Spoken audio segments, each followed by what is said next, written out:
you were given your mic and your podium, but now it's time to sit down to that chair that's waiting for you. And how do I keep that seat at the table, to your point? And I always think about this. Welcome to Simply Trade, brought to you by Global Training Center. My name is Lalo, and together with my co-host, Andy Shiles, we have well over 60 years of combined trade, logistics, and supply chain experience. Along the way, we have seen and experienced different challenges in trade compliance. We decided to put the show together and call on our friends and colleagues in the business to discuss these topics and just hang out with us to shoot the ship on all things trade. Thank you for spending some time with us. Enjoy the show.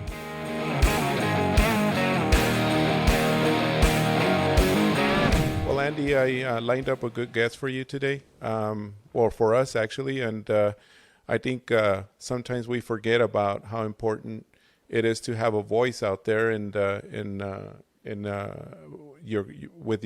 the C-suite, and so I've had a long relationship with Gaby here, and she's done some stuff for us in the past, and I think she has really good information that she can provide for us on this topic. Well, I can tell you that as we're looking at it, talking about getting the support from upper management is going to be paramount. It's always been a battle.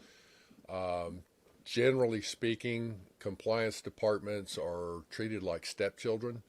It's very reactive, and in the last several years, there has been a seat at the table, if you will, for a lot of people created from the compliance area with the upper management. The question is now, because things were changing so rapidly that people needed to be part of the strategic planning, I think.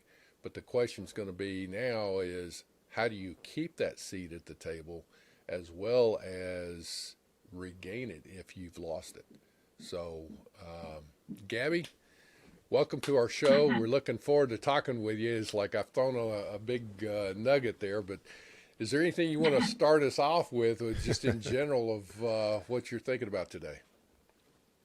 Yeah, great. Thank you so much for having me. It's a pleasure to be here talking about this topic. And it's one that we get a lot, as you can imagine, being trade compliance consultants. So we get hit by the executives, we get hit from the stepchildren, and I couldn't agree more with the analogy. I think to take a step back, though, having a seat at the table traditionally, if you think about the expression, it's a very proactive term, right? It's like there's been a runway, there's been a series of events that you've earned and you've proven your seat at the table.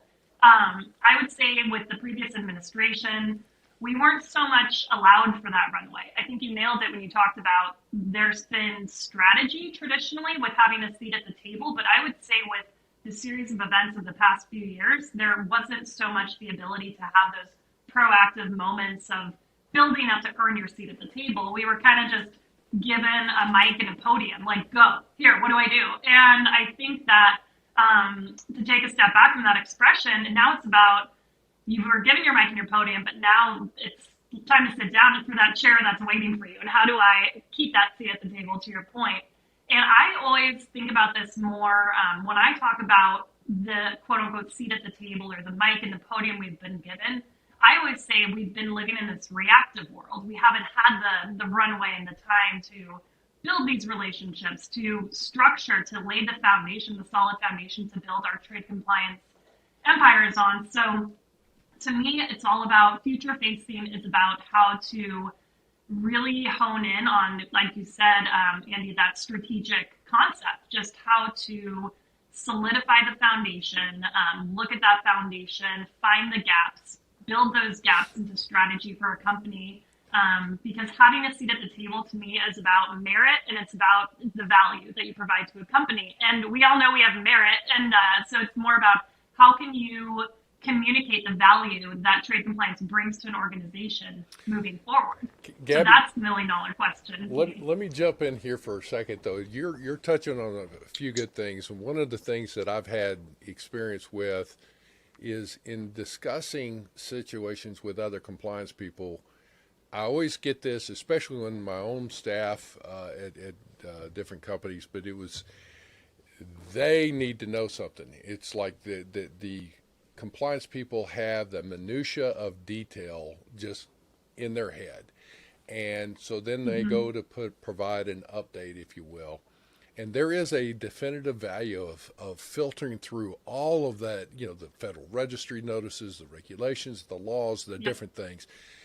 And then when they go and give this update, it's this long dissertation. I would look at them going, forget that. No, you can't expect the C-suite or just middle management or whatever to read all that. And they're going, but they, being upper management, need to know that.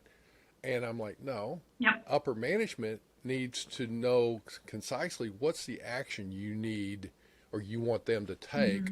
What's the information they really need to make a decision, in my mind, is as we're looking at. So the talk a little bit about the conflict of when people are saying the value from the compliance side and what they want to offer versus what is it that upper level, they're dealing with everything else. They don't have time to spend a whole lot on compliance. So talk a little bit about that, of how do you make that bridge of all this minutia of detail and then try and succinctly update the upper management ranks.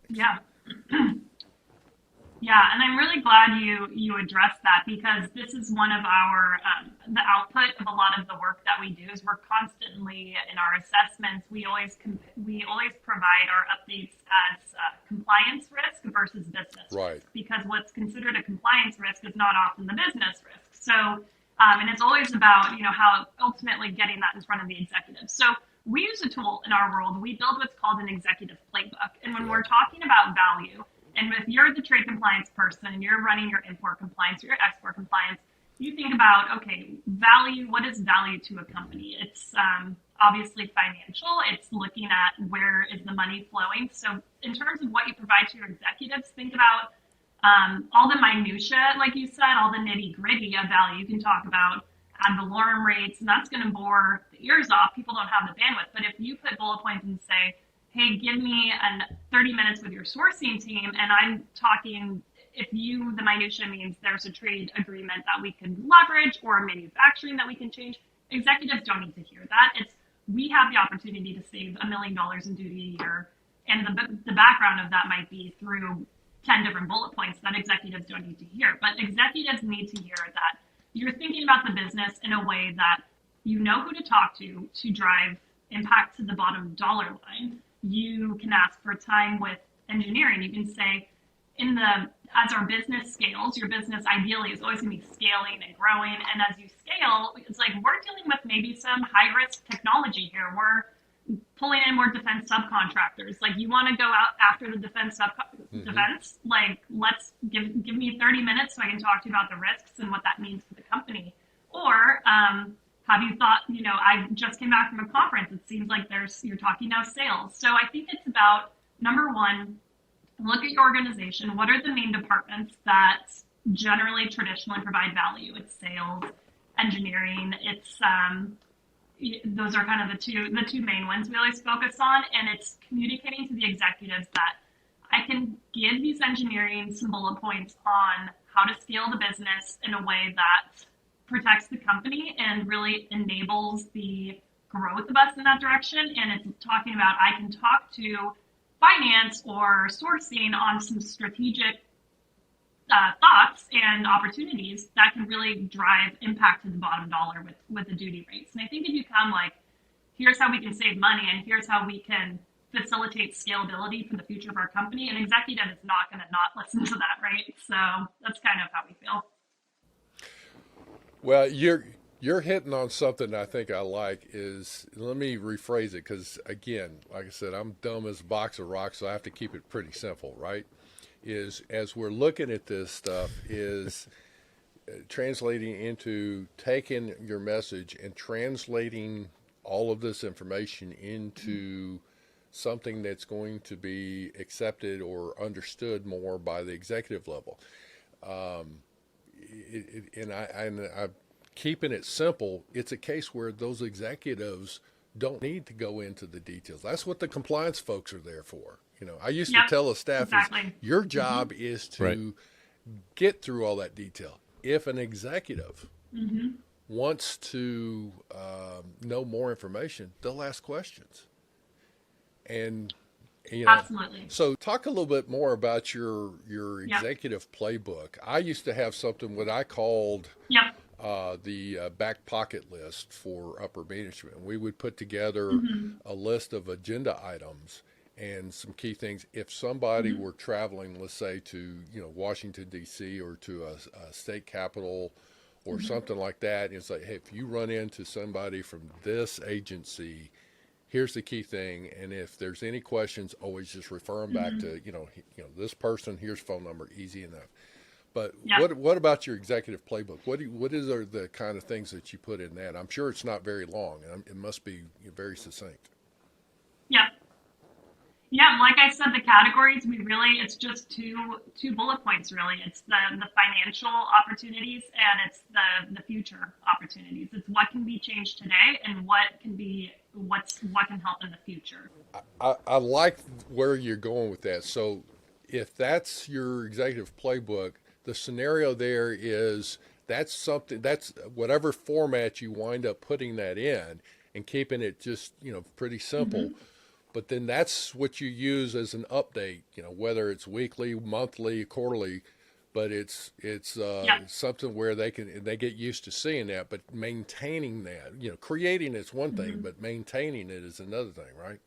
Absolutely. So what we've realized through the past few years, by default, a lot of companies created this kind of tiger team, right? With having to move manufacturing or whatever it may be. So it's using those new relationships that you have at the highest echelon and saying like, hey, let's meet, like even if it's going out for beers quarter, like let me feed you updates on a quarterly basis. And I constantly let's keep this relationship alive by always working on what can be fixed now and what I'm going to feed you what you need to know for the future. Like say sales, I want to know, what are you targeting? Are we shifting our business into a more defense services kind of business? Is that where the company, that's where the money is? So do we want to go there? And that's why we really focus on those two things. Let's go on. Let's keep going. There is that from a standpoint, the updates are one thing. Now you again touched on something else that I think is a phenomenal action, and that is you've got to reach out and actually meet with somebody, or hey, let's go get a beer after work, or let's Mm-hmm. meet for lunch, or whatever the case is. Yeah. You've got to make the effort to get out and get on the calendar of the upper management group. Is that correct?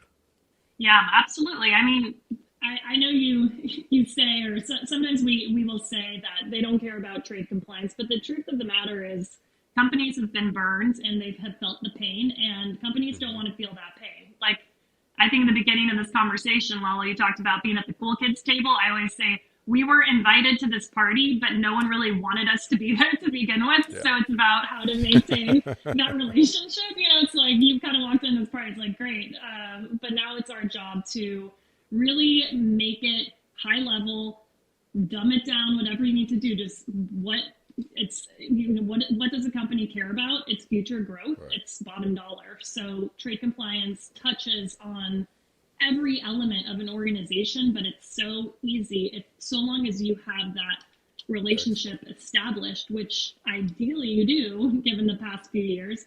Push it and say, hey, we've been in the trenches together. Like, let's continue this relationship quarterly, put it on their calendar, make it fun, make it informative, and just focus on the value add.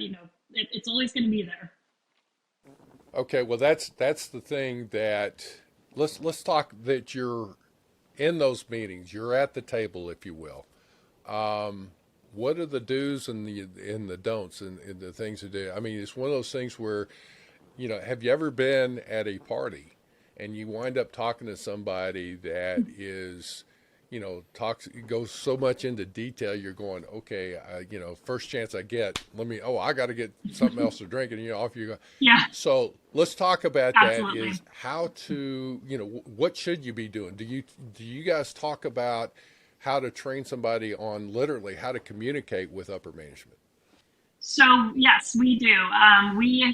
The secret to, as you just said, is not going into the details. So we recommend trade compliance people are by nature very detailed people and can go off Right. for ever on those details. So when we talk to our clients on how to stay in front of their executives, it's start with 2 sentences. Just, I have some ideas on how we can save money, and I have some ideas. I heard from sales that we want to start focusing on growing our hardware in this direction. All right.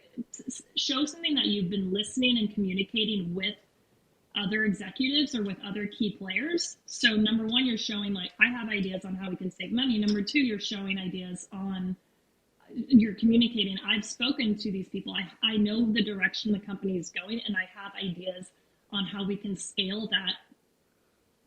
Period. Yeah. Gonna leave it at that. And I guess just keep coming back to what impact can I make now, and what impact can I make in the future? And I think there's value also in showing that you've had the back end conversations with other key stakeholders, that you have a good grasp on the business and where it's going in the future. So That's excellent. I can tell you that one of the things that I would suggest is, as you're talking to, I mean, this is like phenomenal, good information, but it's common sense, quite frankly.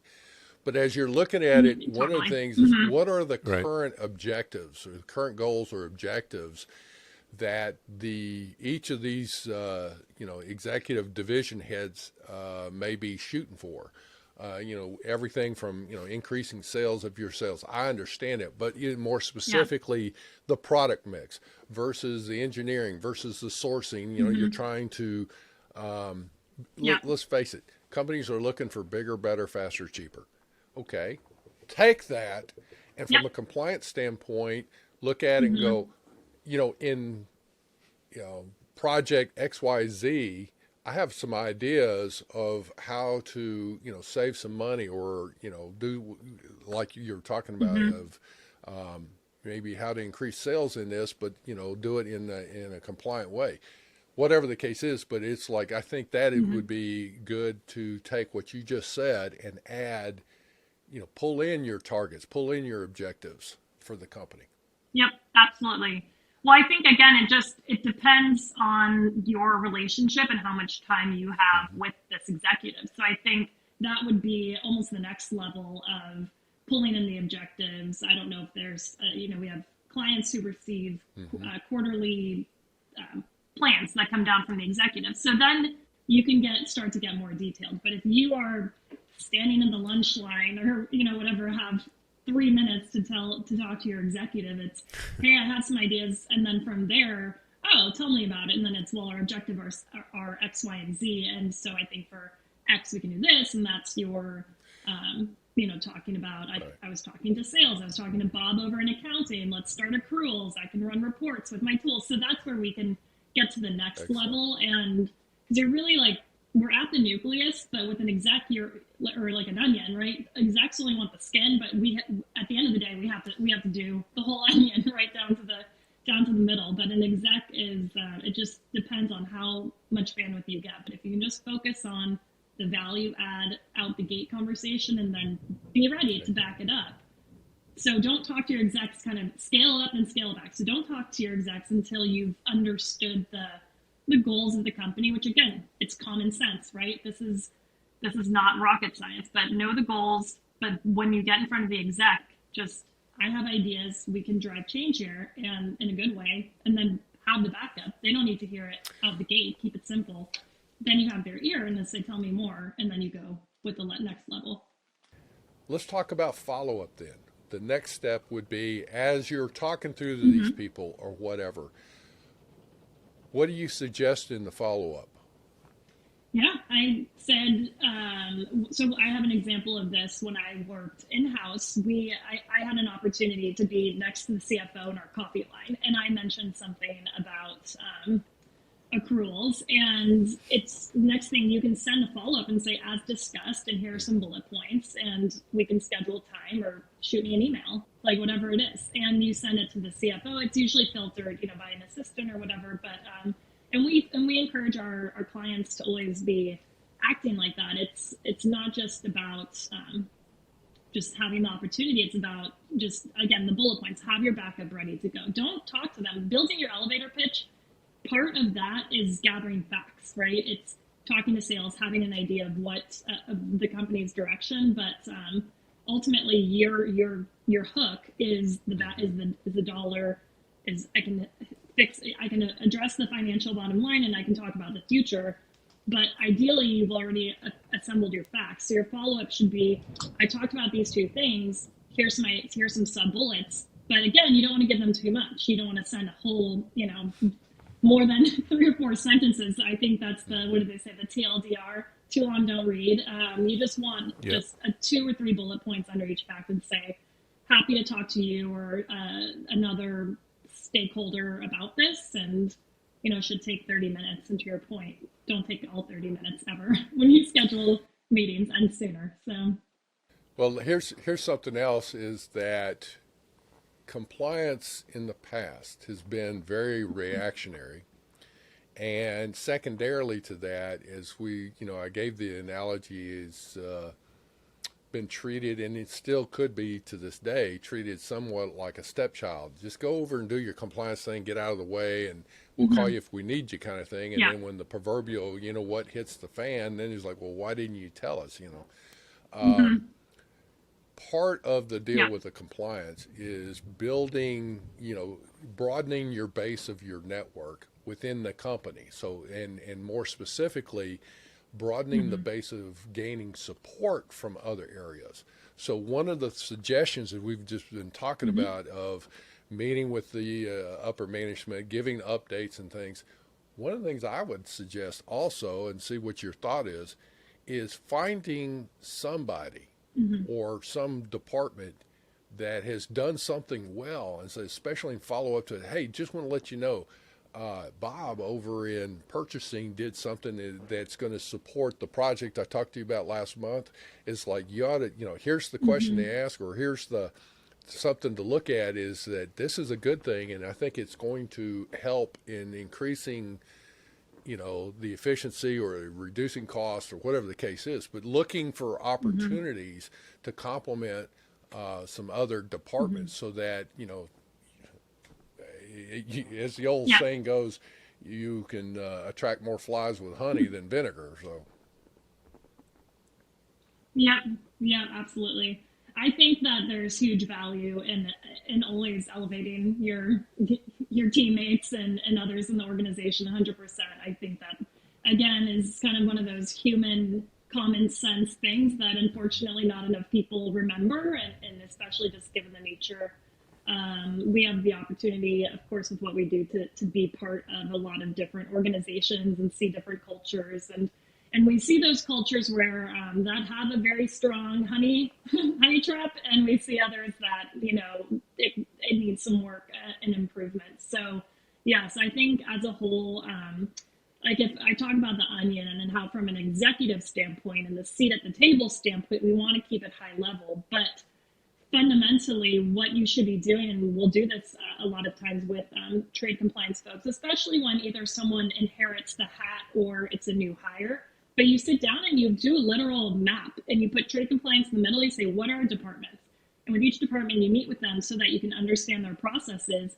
And as you talk to one department, you'll realize that, oh, that's actually, what finance is doing is really, or what sourcing is doing strategically really helps finance. So then you talk to finance and you say, sourcing is doing a great job over here. And then you talk to by the time you get to the executives, just given our position, we have the opportunity to just listen and see and think about what everyone's doing from a trade compliance lens. And then we're really at the common denominator of a lot of these different departments.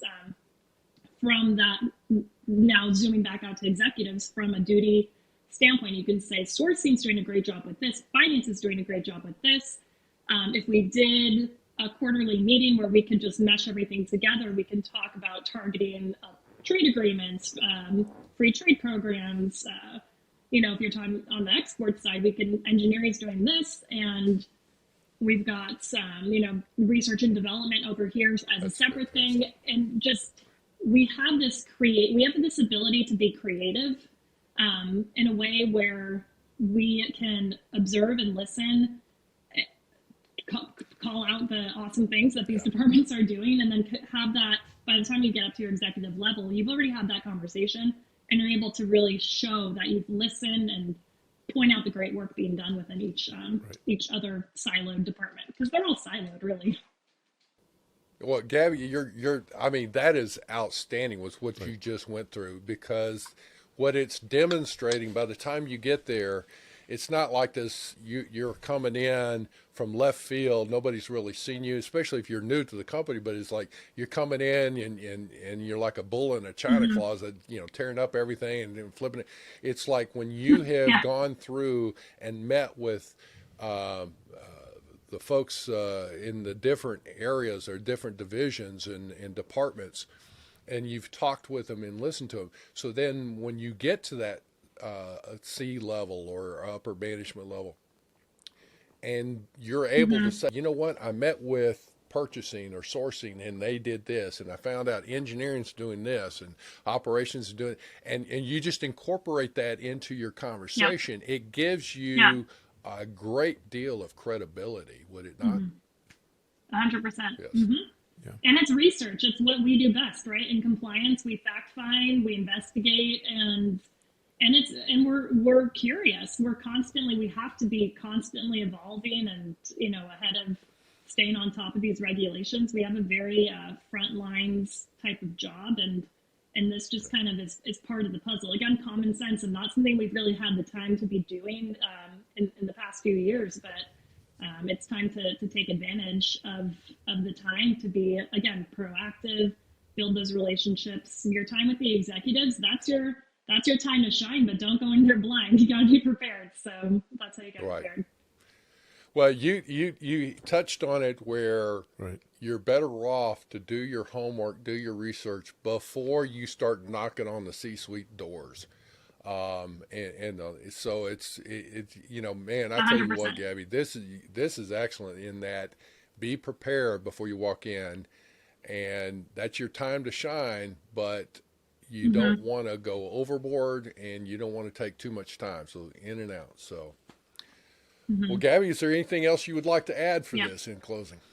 I don't think so. I think you summed it up perfectly. And yes, just no one likes their time wasted. So do the research, get your facts straight. And again, just focus on the value, what you can change today and how you can help the company moving forward. And I think you do all that and you'll be in a good place. Well, I'm going to definitely taking the notes here and whatnot. It's obvious you're going to forget more than I'm going to get to learn here. So as looking at this, I hope that I can follow through with all of that. But the folks listening to us, I'm telling you, this is some valuable information. And we'll talk about this isn't how as far as becoming proficient in communications with this. It's not something that is, how do I classify? What's the set in the country of origin? Those are all basics on all this. This is how to communicate. What are the personalities of the people? So, you got different personality programs and how to communicate and how to make it succinct, in your presentations and your elevator speeches and things of that nature. Absolutely. Gabby, are you happy with, you happy with where we've gone with this? Yeah, I think it's a great topic. It's a super critical topic, and I'm grateful to have discussed it with such a legend in the industry too. So thanks for your time as well. All right, Lalo, what do you think? Yep. Well, thank you, Gabby. Great. That was good. Thanks for having me. Thank you very much for joining us. Simply Trade is brought to you by the generous contributions of Global Training Center. You can follow the show and GTC on LinkedIn or Twitter and other social networks. Make sure you check out the show notes in the description for a full rundown of today's show with all the important links. Also, make sure that you share this with a friend and subscribe on your favorite streaming platform. We really like hearing from you.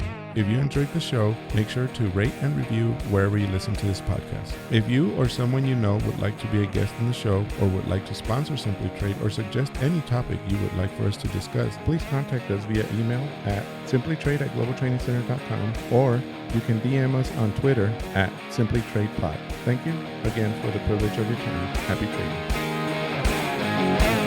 Simply Trade is not a law firm or an advisor. The topics and discussions conducted by Simply Trade hosts and guests should not be considered and is not intended to substitute legal advice. You should seek appropriate counsel for your own situation.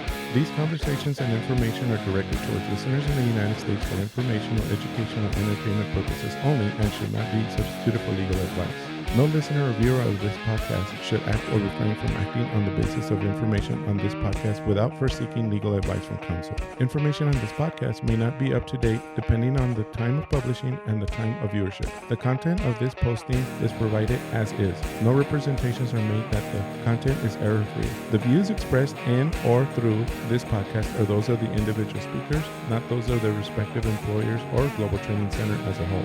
All liability with respect to actions taken or not taken based on the contents of this podcast are hereby expressly disclaimed.